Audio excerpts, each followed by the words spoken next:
Örgün ve Dediniz kanalımdan dünyadaki tüm dostlara selamlar, sevgiler, saygılar. Örgün ve Dediniz kanalıma hepiniz hoş geldiniz. Bu videomda sizlere kağıt ipten tığ işi olarak yapmış olduğum ve motiflerden oluşan bu güzel çanta yapımını anlatmak ve paylaşmak istiyorum. Umarım sever ve beğenirsiniz arkadaşlarım. Beğeni ve yorumlarınızı videomun alt kısmında yapabilirsiniz. Ayrıca paylaşımda bulunarak daha çok kişilere ulaşımını sağlayabilirsiniz. Evet, kağıt ipler kullandım. Şöyle iki rengim vardı arkadaşlarım. Biri simli, biri de düz. Şöyle. Tığ olarak ise biraz daha böyle sıkı olsun diye 3,5 milim tığ kullandım arkadaşlarım. Gramajlarını bilmiyorum. Birkaç tane fazla almıştım çünkü. Şu kadar gramda kullandım diyemiyorum o yüzden. Dilediğiniz şekilde alıp bu şekilde motifler yaparak böyle güzel bir çanta yapabilirsiniz. Bu çantada sizlere özellikle yeni bir ürünmüş arkadaşlarım. Bu böyle içinin astar kısmı. Bunun da nasıl yapıldığı videomuzun içinde detaylı bir şekilde anlattım arkadaşlarım. Evet, dediğim gibi umarım sever ve beğenirsiniz. Beğeni ve yorumlarınızı videomun alt kısmında yapabilirsiniz. Ayrıca paylaşımda bulunarak daha çok kişiye ulaşımını sağlayabilirsiniz. Evet, gelin hep birlikte bu güzel çantayı örelim arkadaşlar. Evet arkadaşlarım, şimdi şu motiften başlayacağız. Bakın ben şöyle göstereyim size. 2 tane bu şekilde motif yapıp daha sonra bu kısımlarında ben sizlere detaylı bir şekilde anlatacağım. Sonra aradan geçen, yani bu iki parçayı birleştirmek için yapmış olduğumuz bunun nasıl ekleneceğini de sizlere göstereceğim. Burada kullandığım model ile şu alt kısmında kullandığım model aynı. Onun için bunu ben tamamladım. Şöyle onun sayısını da sizlere söyleyeceğim. Evet, şu motiften başlayalım arkadaşlarım. Şöyle kahverengi ipimi alıyorum. Ve bir halka yapıyorum arkadaşlar. Şöyle biraz fazla bırakın ki daha rahat olsun. Şöyle aldım. İçerisinden giriş yapıyorum. Şu şekilde çekiyorum bakın. Sonra bunu arkadaşlar bir tane buraya zincir çekiyorum. Ve içerisine şu şekilde yaparak kullanmış olduğum tığım 3,5 oldu. Biraz böyle sıkı dursun diye. Bir tane yaptıktan sonra bunu 8'e tamamlıyorum. 2 3 4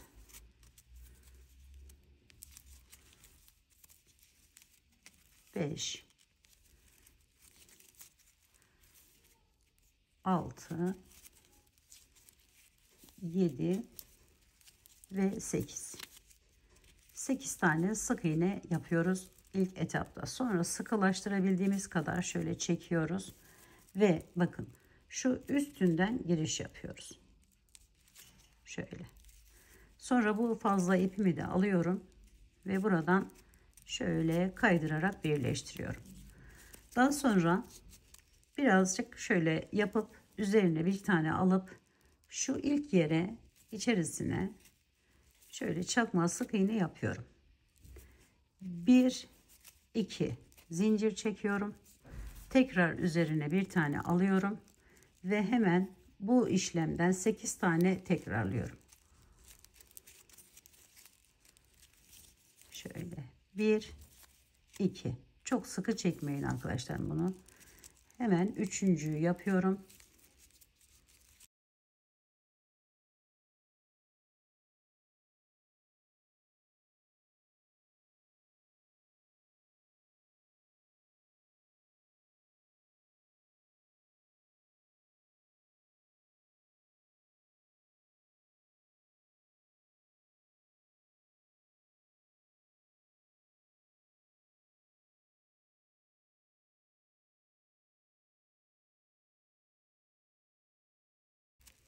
Her bir sık iğnemizin üzerinden alıyoruz gördüğünüz gibi. Şöyle 1 2 3 4 5 8 tane boşluğumuz olacak. Şimdi bu 6 1 2 zincir 7 bitti zaten. Bir, iki zincir geliyorum. Hemen şu üst tepesinden giriş yapıyorum ve buraya bağlıyorum. Şöyle 1, 2, 3, 4, 5, 6, 7, 8. 8 tane boşluğumuzu yaptık arkadaşlar.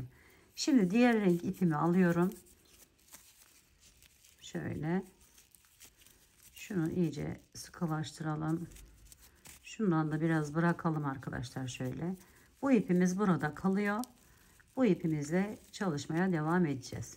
Şöyle önce diğer boşluktan giriş yapıyorum ve buraya bir tane şöyle bağlıyorum. Sonra bir miktar yükseliyorum. Şu şekilde arkasından geçirdim, alıyorum. İkili trabzanımı yapmış oluyorum. Bu boşluğun içerisine ilk etapta birinciyi yaptık. 5 tane bu şekilde ikili trabzan yapacağız. 1, 2 oldu. Bununla birlikte 2.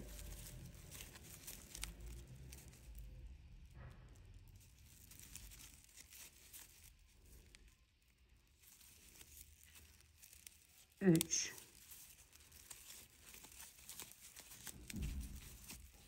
4,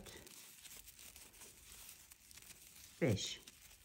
Sonra tığımı çıkartıyorum.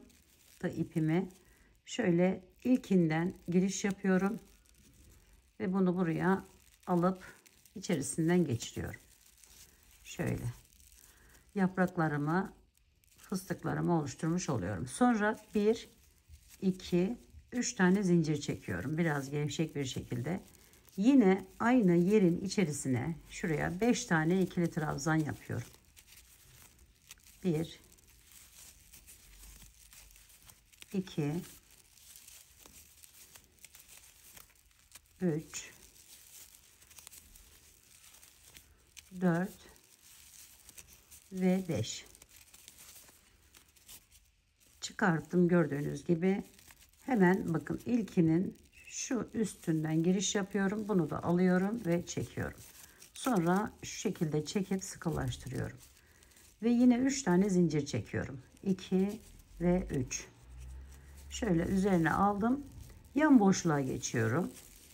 Oraya da aynı şekilde önce 5 tane ikili trabzanımı yapıyorum. Her bir boşluğuma 2 tane bu şekilde fıstıklarımı yapıyorum. Çiçeğimin yaprağı olmuş oluyor arkadaşlar.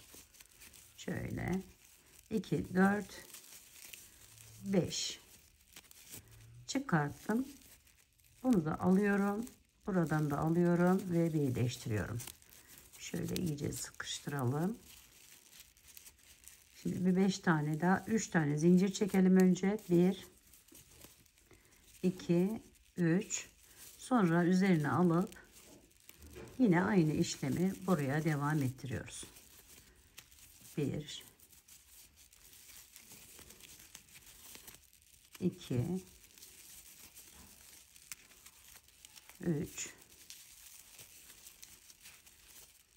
4 ve 5. Sonra çıkartıyorum. İlkinden aldım ve birleştiriyorum. 3 tane zincir çekip devam ediyorum. Bakın şöyle bir görüntü elde ediyoruz arkadaşlarım. Şu orta kısmını şöyle 3 boyutlu bir görünüme sahip olmasını sağlıyoruz bu şekilde yaptığımız zaman. Evet, 3 tane zincirimi çektim. Devam ediyorum. Hepsini bu şekilde tamamlıyorum.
Evet, bakın şu şekilde tamamladım. Şimdi son 3 zincirimi çekiyorum. 1, 2, 3.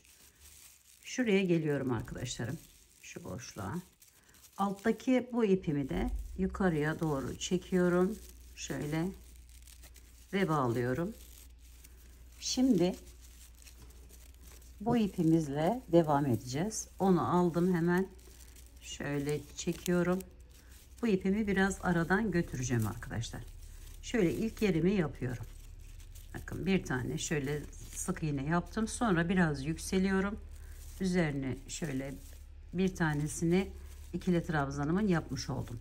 Hemen yanına 5 tane 4 tane daha ikili trabzan yapıyorum. Sayıyı 5'e tamamlıyorum. Yine fıstık yapacağım. 3, 4 ve 5 köşemi oluşturacağım şu anda. Sonra çıkarttım. Hemen buradan alıp ekliyorum. İyice çekiyorum şöyle. 1, 2, 3. Birinci köşemizi tamamlayacağız. Şimdi 5 tane daha yapacağız buraya. İkili trabzan 1, 2, 3,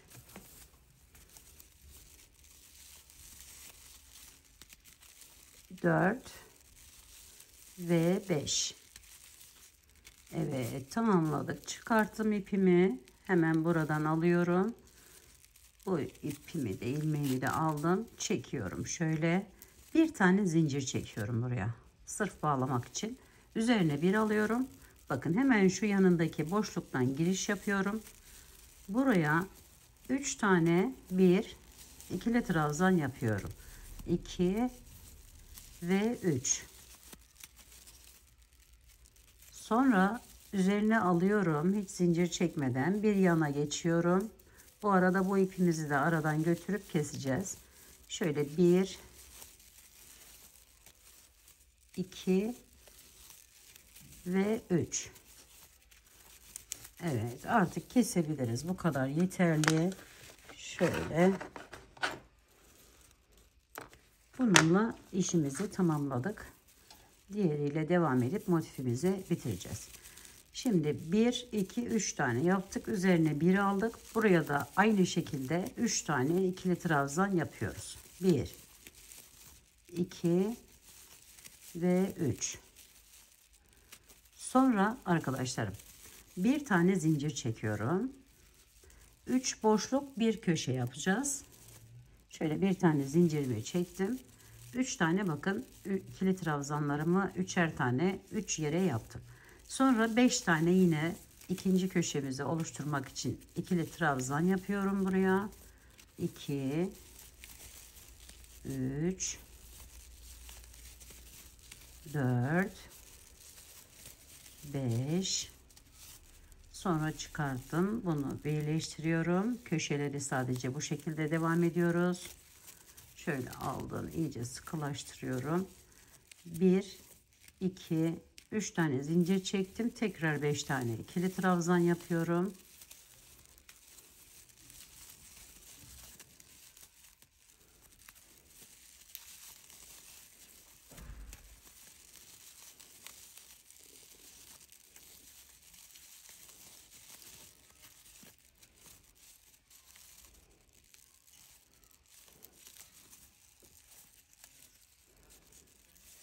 Üzerine bir aldım. Bir tane zincirinden sonra yine 3'er tane ikili trabzanlar yaparak dolduruyorum 3 yeri.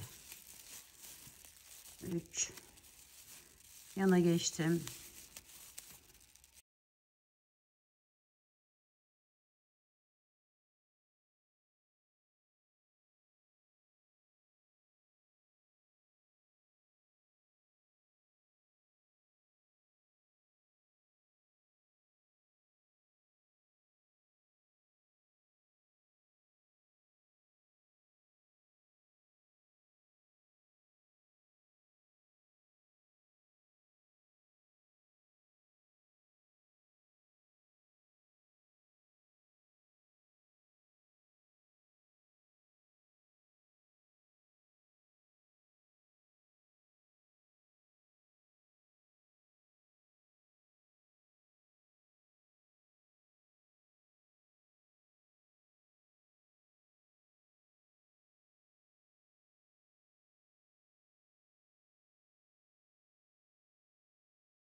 Evet, tamamladım. Geliyorum, hemen şu üstünden giriş yapıyorum. Bu şekilde. Bakın şöyle bir görüntü elde ediyoruz. Şimdi arkadaşlarım, burada yine biraz yükseldim. Hemen şöyle çevirdim. Birinci ikili trabzanımı yapıyorum. Köşeyi aynı şekilde bütün köşeleri devam edeceğiz.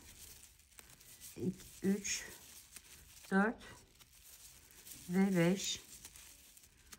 Sonra birleştiriyorum.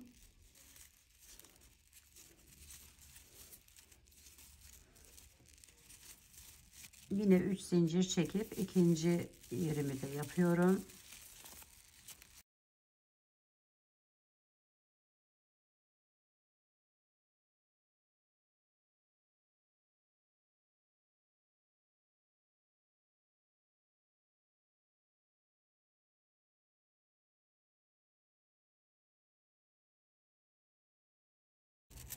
Birleştirdim. Şimdi bir tane buraya yine zincirimi çekiyorum. Üzerine bir alıyorum. Bakın hemen şu dibinden, şuradan bakın. Şuradan giriş yapıyorum. 3 tane ikili trabzan yapıyorum. 1 2 3. Şöyle. Sonra üzerine bir alıyorum. Bu üçlü ikili trabzanlarımın üzerine yine ikili trabzanlar yaparak devam ediyorum. 1 2 3. Bakın. Evet. Üçer tane. Bir devam edelim. Buralar normal. Böyle alttaki ikili trabzanlarımızın hemen üstüne şu gördüğünüz, bakın şuralardan alarak ikili trabzanlarımızı yapıyoruz. Bu motifimizin son sırası olmuş oluyor arkadaşlar. Şöyle aldım. Buraya da yapıyorum. Buraya da. Şimdi şuraya önce bir tane yapalım. Normal yerimiz. Şimdi bu boşluğa bakın. Hemen fıstığımızın yanındaki boşluktan giriş yaparak 3 tane buraya ikili trabzan yapıyoruz. 2 ve 3. Sonra bir tane zincirimizi çekip gelip köşeyi aynı alt sırada yaptığımız gibi devam ediyoruz.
Evet, bakın hemen yandaki yerden girişimi yapıyorum. 3 tane buraya ikili trabzan yapıyorum. 1 2 3. Sonra devam ediyorum. Hemen şuradaki yerden birinciyi alıp devam ediyoruz. Bütün hepsine ikili trabzanları yapıyoruz.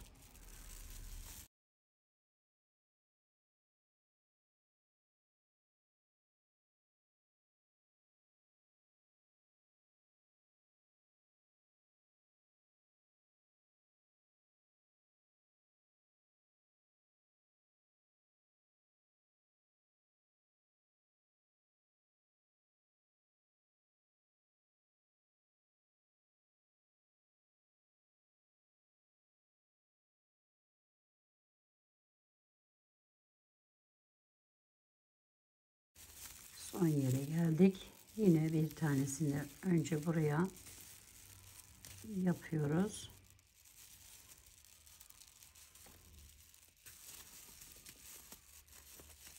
Üç tane de bu araya ikili trabzan yapıyoruz. 1 2 ve 3. Bir zincirimizi çekip diğer köşemize devam ediyoruz. Bakın bu şekilde görüntü elde etmiş oluyoruz arkadaşlarım. Diğer iki kenarı da aynı şekilde yapalım. Evet, şimdi bakın bu rengimizle son sıramızda bu şekilde yaptıktan sonra şöyle alıyorum arkadaşlarım. Şu orta yere geçiyorum. Bir iki tane zincir çekiyorum. Alıyorum diğer motifimi de. Buradan herhangi bir köşesinden birleştiriyorum. Sonra tekrar iki tane zincir çekiyorum. İniyorum aşağıya. Hemen bakın şu köşedeki fıstığımın üzerinden giriş yapıyorum. Bu şekilde şöyle kaydırarak bağlıyorum. Şimdi aynı karşılık gelen diğer motifimdeki yerden de girişimi yapıyorum. Şöyle üstünden hemen fıstığımızı birleştiriyorum. Sonra buraya geçiyorum. Şöyle ikisinden birlikte aldım. Kaydırarak geçiriyorum. Sonra buraya geçiyorum. Buradan alıp şu şekilde kaydırarak arasından geçiriyorum. Zikzaklı bir görünüme sahip olmasını istediğim için bu şekilde yapıyorum. Dilediğiniz şekilde birleştirme yapabilirsiniz. Şöyle aldık. Bir oradan bir oradan alarak burayı tamamlıyoruz. Bakın bunu bu şekilde yaparak da yapabilirsiniz. Şöyle alıp şöyle de yapabilirsiniz arkadaşlar. Şöyle bakın ipi aldım. İlmek alarak da yapabilirsiniz. Hiç fark etmez. Hangisi kolayınıza gelirse o şekilde yapın derim.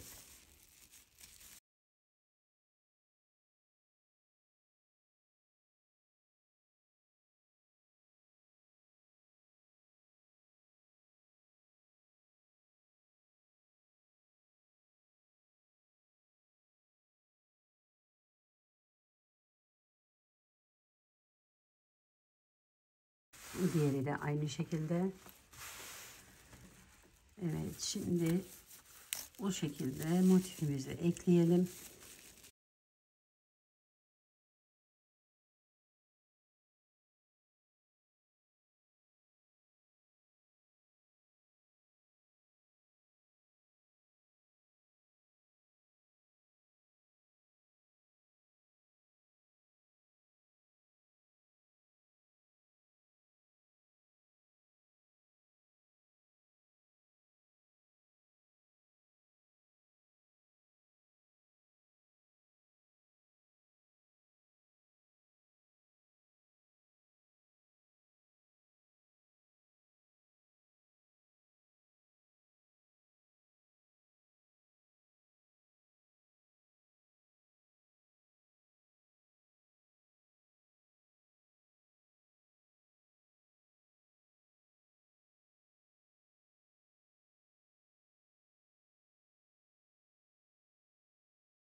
Evet, fıstığımıza geldim. Şimdi buradan şöyle kaydırıyorum. Bir iki tane zincir çekiyorum. Diğerini de köşesinden aldım, kaydırdım. Bir iki zincir çektim. Bakın şuradan girişimizi yapıyoruz ve şöyle sık iğne ile tutunduktan sonra kaydırma ile geçiyoruz diğer tarafa ve bu ipimizi de artık kesiyoruz.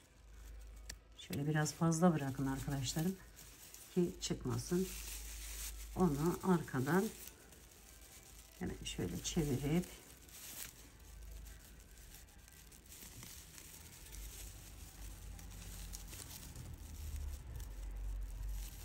iyice aradan yürütelim.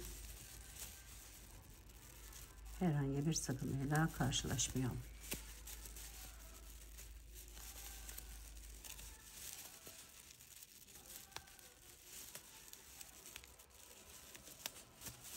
Evet. Bakın motif kısmımızı bu şekilde tamamlamış olduk. Şimdi geçelim diğer yere. Evet arkadaşlarım, şurada gördüğünüz gibi bakın 1 2 3 sıra bununla şimdi yapacağımız şekilde, ancak burası ağız kısmı olduğu için biraz daha dar olacak.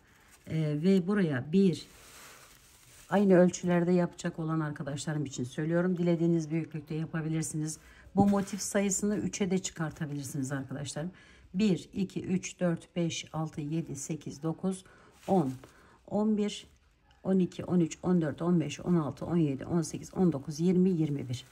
Toplam 21 tane bu şekilde şimdi yer yapacağız. Bu kısmına ve 3 sıra yapıyoruz. Alt kısmına ise 1, 2, 3, 4, 5, 6, 7, 8, 9, 10, 11, 12, 13, 14, 15, 16, 17, 18, 19, 20, 21, 22. Bir tane yukarıda ağız kısmında azaltma olmuş. Evet, bu da alta doğru 8 sıra arkadaşlarım. Şimdi yani fark etmiyor, bir tane ayna da yapabilirsiniz buraya. Şimdi şöyle köşesinden başlıyorum. Diğer ipimi aldım. Biraz fazla ip bırakalım ki dediğim gibi herhangi bir sıkıntı yaşamayalım. Şöyle alıyorum arkadaşlarım, bakın. Biraz yükseldim. Şu şekilde yükseldikten sonra üzerine bir alıyorum. Bakın buradan giriş yapıyorum. Ve içerisinden şu şekilde çıkartıyorum. Tekrar üzerine alıyorum. Ve hemen bunun boşluğundan giriş yapıyorum. Şu şekilde hepsini birlikte çekiyorum. Bir tane zincir çekiyorum. Sonra üzerine alıyorum. Bu birinci olmuş oluyor arkadaşlar. Alt kısmına 21 tane, 22 tane, üst kısmına 21 tane yapacağız. Şöyle aldım. Bir tane bakın aynı yerin içerisinden. Sonra üzerine bir alıyorum. Burada bir tane atlayıp diğerine geçiyorum. Şöyle ikinciyi yapıyorum. Bir zincir, sadece aynı yerin içerisinden giriş yapıyoruz. Aldık, çektik. Sonra bir tanesini atladık diğerinden. Bu bir tane, iki tane, burayı artık kendinize göre, yani eğer aynı şekilde, yani bu genişlikte yapacaksanız alt kısmında yaptığımız gibi hep birer tane atlamanız gerekiyor arkadaşlar. Bir tane zincir çektim. Tekrar alıyorum. Şimdi üstte herhangi bir, bakın birini bıraktık. Diğerine geçtik. Şu şekilde. 1, 2, 3, 4. Böyle devam ediyoruz arkadaşlar. Aldım. Buradan da alıyorum.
Evet, sayalım. Şöyle 1, 2, 3, 4, 5, 6, 7, 8, 9, 10, 11, 12, 13, 14, 15, 16, 17, 18, 19, 20. Bu ağız kısmına gelen kısım olsun. 21.yi de şu şekilde alıyorum ve yapıyorum. Evet, şimdi bitirdikten sonra bir tane zincir çekiyorum. Çeviriyorum.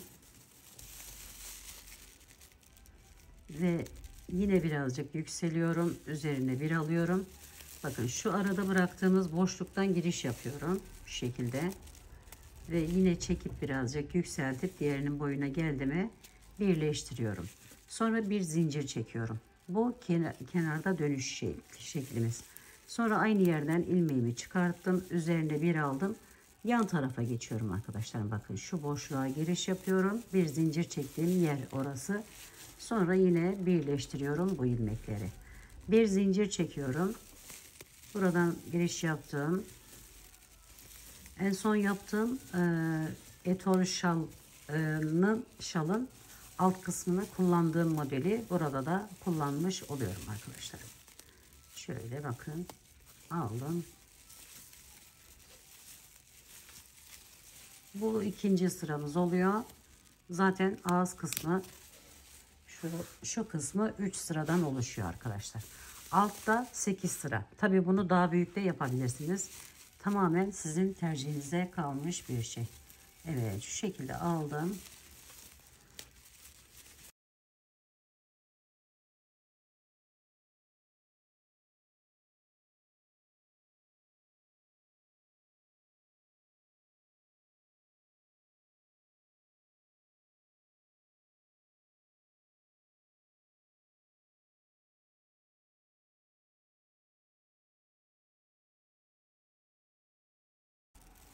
Bu ağız kısmını da biraz daha yüksek de yapabilirsiniz.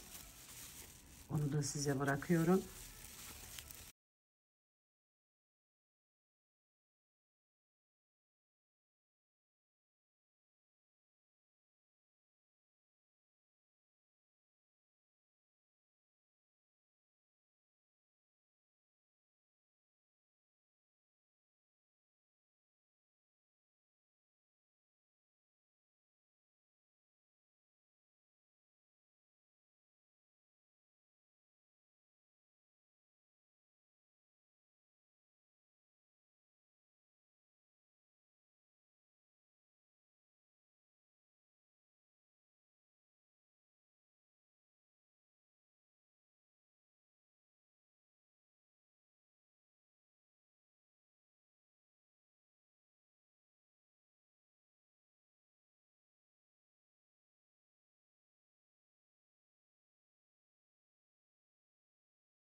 Evet, son yere geldim. Bakın şu şekilde içerisinden aldım. Yine bir zincirimi çekiyorum. Şöyle. Sonra üzerine bir aldım. Bakın şuradan giriş yapıyorum. Aynı yerden. Üzerine tekrar alıp şu kenardaki bakın şu boşluktan giriş yapıyoruz ve çekiyoruz diğerlerinin boyutuna gelene kadar, sonra birleştiriyoruz. Bir zinciri çekip geri dönüyoruz. Evet, şimdi yine yükseliyorum. Üzerine bir alıyorum. Bu boşluktan giriş yapıyorum. Bir tane şöyle birimi yaptım. Bir tane zincirimi çektim. Sonra yine aynı şekilde az önce yaptığımız gibi yaparak devam ediyoruz arkadaşlar.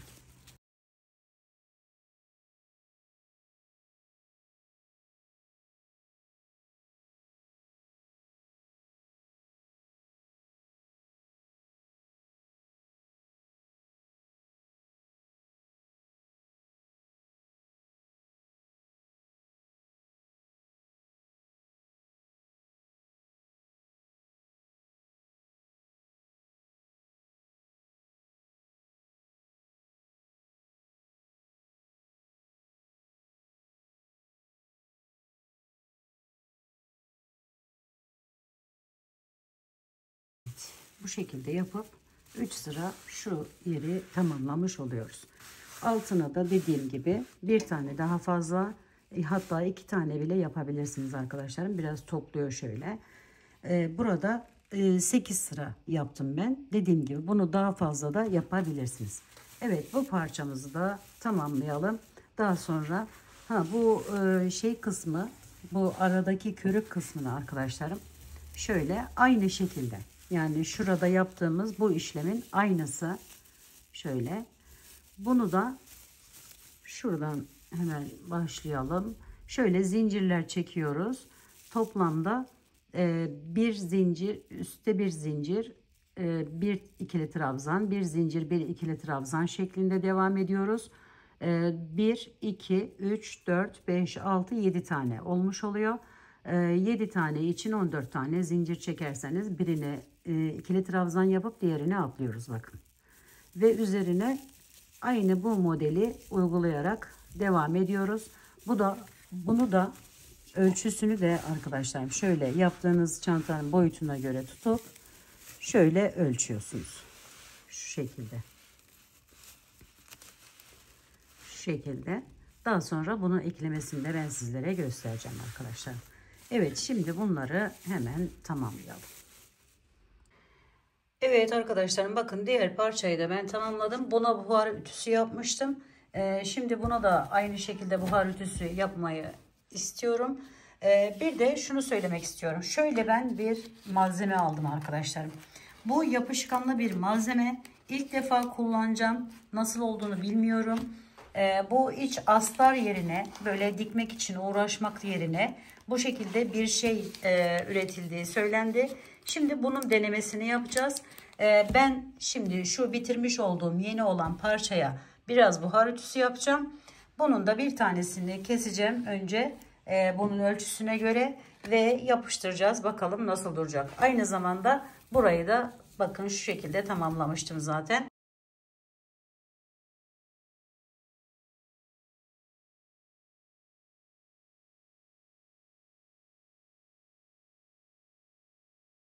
Evet, şimdi bakın altına serdik. Üstüne de yaptığımız parçayı koyduk. Eşim benim canım yardım ediyor sağ olsun. Şöyle hemen dibinden çizerek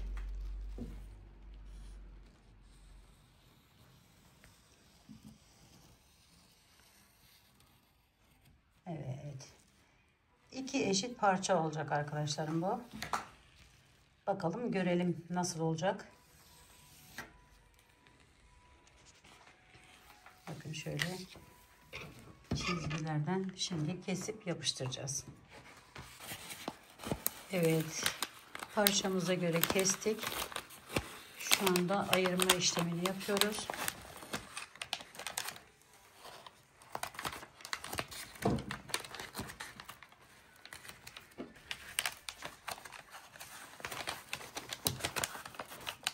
Bakın alt kısmından başlıyoruz şöyle.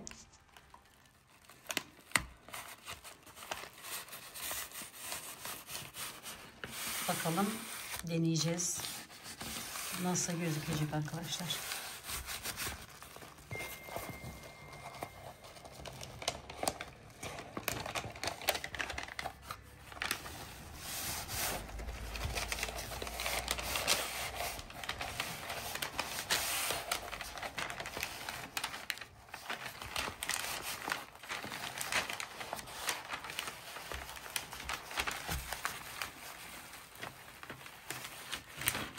Evet, kolayca yapıştı sanki.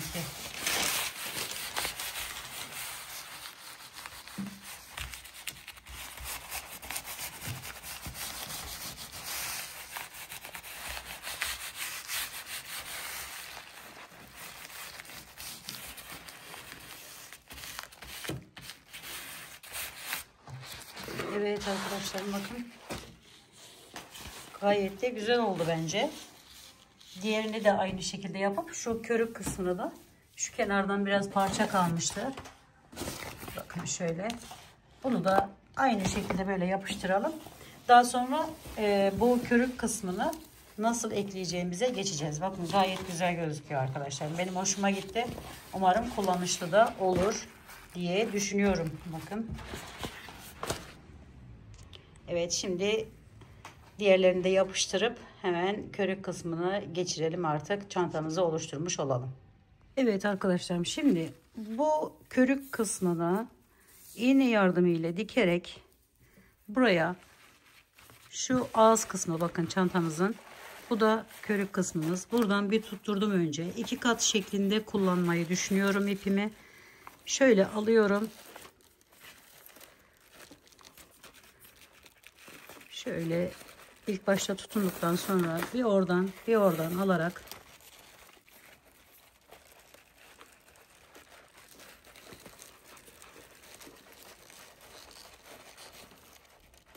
burayı oradan yükleyeceğiz arkadaşlar.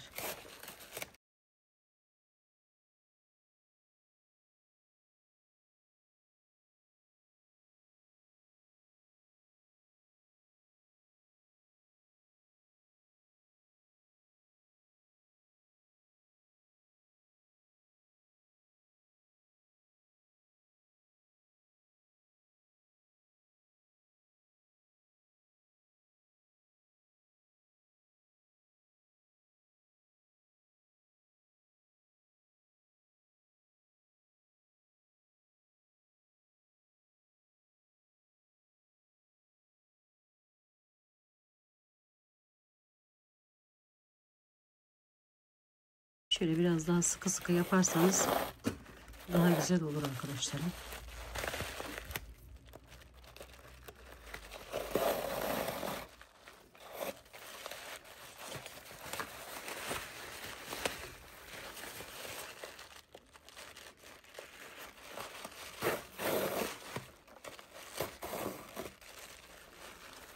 Şu şekilde şöyle arada kalan kısmı olmuş olacak. Evet, bunu şimdi bakın şöyle başladık. Şuradan devam ettirip hepsini şöyle tamamladıktan sonra aynı şekilde diğer parçamızı da diğer tarafına ekleyeceğiz ve çantamızı oluşturmuş olacağız. Şimdi kenarları bu şekilde diktikten sonra bakın şöyle bir görüntü elde ettik. İçi de böyle gözüküyor arkadaşlarım, bakın. Şimdi bu ağız kısmını, aynı zamanda sap kısmını yapacağız. Şurayı biraz çevirmemiz gerekiyor, şu şey olsun diye. Onu da şöyle hemen alıyorum. Tamamen doğaçlama bir şekilde gelişen bir çanta yapımı oluyor arkadaşlar. Gördüğünüz gibi böyle yeni tasarlamış oluyoruz. Şu şekilde aldım, çevirdim, alıp çeviriyorum. Ters sık iğne yapıyoruz.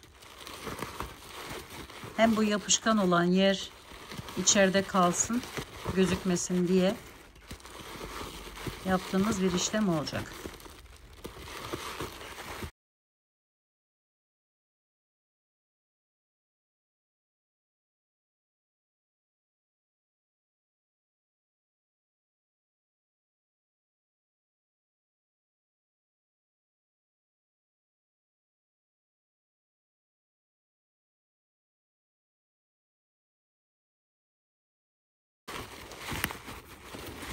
Şöyle bakın, burası da burada kalmış oluyor.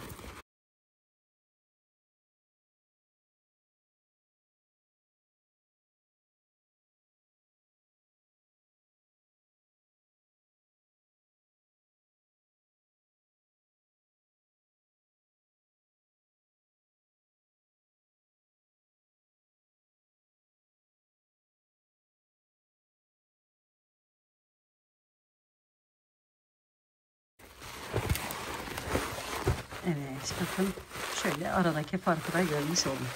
Bu şekilde arkadaşlar. Burayı da tamamlayalım. Evet arkadaşlarım, bakın burayı da şu şekilde tamamladık. Şimdi isterseniz sap kısmını buradan takıp, yani şöyle bu alttaki modelden devam edebileceğiniz gibi, ayrıca yapmasını da ben sizlere göstereyim arkadaşlar. Buradan devam etmeyeyim. Hem koca çantayı da böyle tenimize sürmüş olmayalım. Şöyle biraz fazlaca bir ip kestik ve sıkılaştırdık. Şimdi bir sap çalışması yapalım. Körük kısmını da bu şekilde başladım ve devam ettim. Onu da göstermiş olalım. Şöyle arkadaşlarım, kalınlığını ne kadar isterseniz yapabilirsiniz. Körük kısmı 7 idi. Bunu 5 yapmayı düşünüyorum. 1, 2, 3, 4, 5, 6, 7, 8, 9, 10. 10 tane zincirimi çektim. Sonra şöyle biraz yükseliyorum. Bir tane ikili trabzan şeklinde yaptım. Bir zincir çekiyorum. Yanına hemen bakın şöyle giriş yaparak şuradan bir tanesini atlıyorum. Bir tane zincir çektim. Alttan atladım. Şu şekilde 5 tane yer yapacağım arkadaşlar. 1, 2, 3 burası. Kenarları da sayalım. Çok kalın olmasına gerek yok. Fazla olan ipi de keseriz zaten. Şöyle aldım.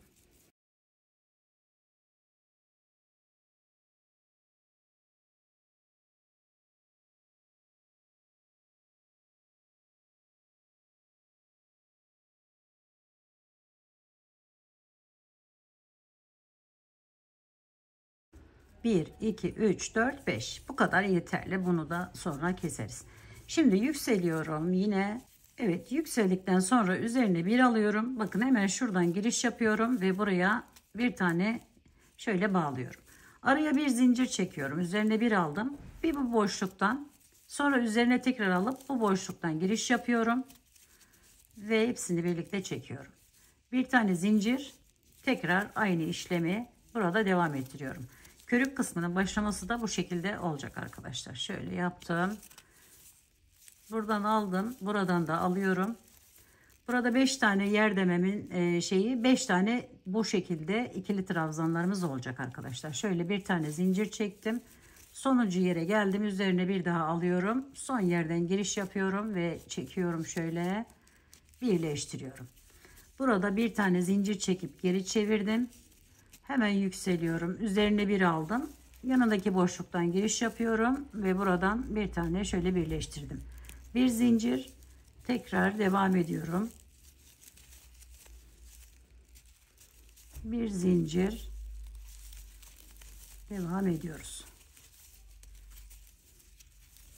Dediğim gibi bunu dilediğiniz kalın uzunluğa geldiğinde bırakıp artık çantamızın buralarına ekleyerek bir de buraya düğme ekleyerek tamamlamış olacağız arkadaşlar.